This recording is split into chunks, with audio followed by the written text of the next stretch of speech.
আল্লাহু আকবার, আল্লাহু আকবার। আজান পড়তেছে, নামাজে যাওয়া লাগবে। যাই বন্ধুটাকে নিয়ে আসি। বন্ধু চল, আজান পড়তেছে, নামাজে যাই। না রে বন্ধু, অনেক কাজ পড়ে আছে, তুই যা, আমি করে যাব।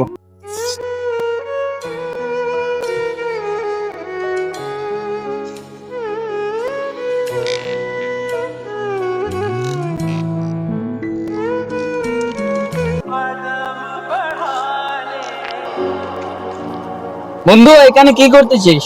এই তো বন্ধু বসে আছি, মাথায় অনেক টেনশন। কেন রে বন্ধু, কি হয়েছে তোর?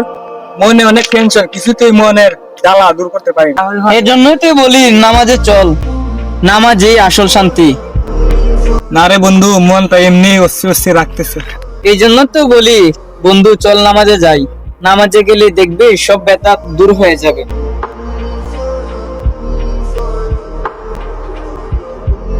আরে বন্ধু, আমার ভালো লাগতেছে না। আচ্ছা বন্ধু তুই থাক, আমি নামাজে যাই।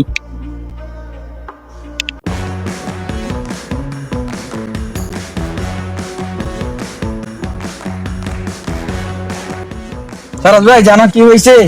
কেন রে বন্ধু, কি হয়েছে? আমাদের গ্রামের সবচেয়ে ধনী ব্যক্তি মারা গেছে। এটা কি শোনালি রে ভাই? ইন্না লিল্লাহি ওয়া ইন্না ইলাইহি রাজিউন।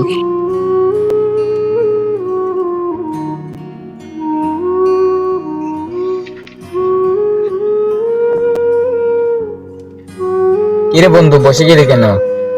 যে খবর শোনালি রে ভাই, গ্রামে আমার প্রতাপশালী ব্যক্তি মারা গেল।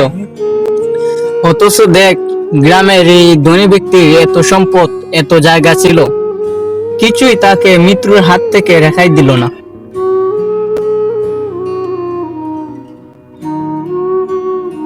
আমরা এত নিয়ামত পেয়েও আল্লাহকে ভুলে রয়েছি।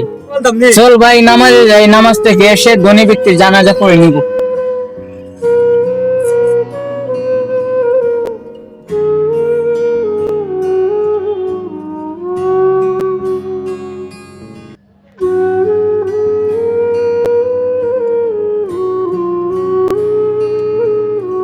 বন্ধু, আমি ইচ্ছে করে অনেক নামাজ ছেড়ে দিয়েছি, আমি কি আবার ফিরে আসতে পারবো?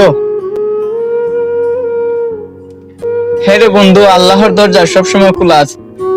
আর সবচেয়ে বড় কথা হলো আল্লাহ তওবাকারীকে খুব বেশি পছন্দ করেন। চল বন্ধু, একসাথে সবাই নামাজে যাই। হ্যাঁ রে বন্ধু, চল একসাথে নামাজে